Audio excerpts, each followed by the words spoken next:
హోటలని వదిలేయాలి. నేను అంతా, నేను ఇంత, నేను అఫీషియల్, నేను ఆఫీసర్ని, నేను అది ఇవన్నీ తీసి పక్కన పెట్టాలి.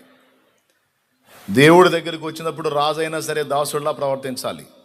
మైమరచి చప్పట్లు కొడుతూ, పాడుతూ, కీర్తిస్తూ, ఆయనలో ఆనందించడం నేర్చుకోవాలి. అప్పుడు అభిషేకం వచ్చింది మీదికి, అప్పుడు పరిశుద్ధాత్మ బలం వస్తుంది, అప్పుడు ఆత్మను పొందుకుంటాం, అప్పుడు శక్తి పొందుకుంటాం. అది రహస్యం.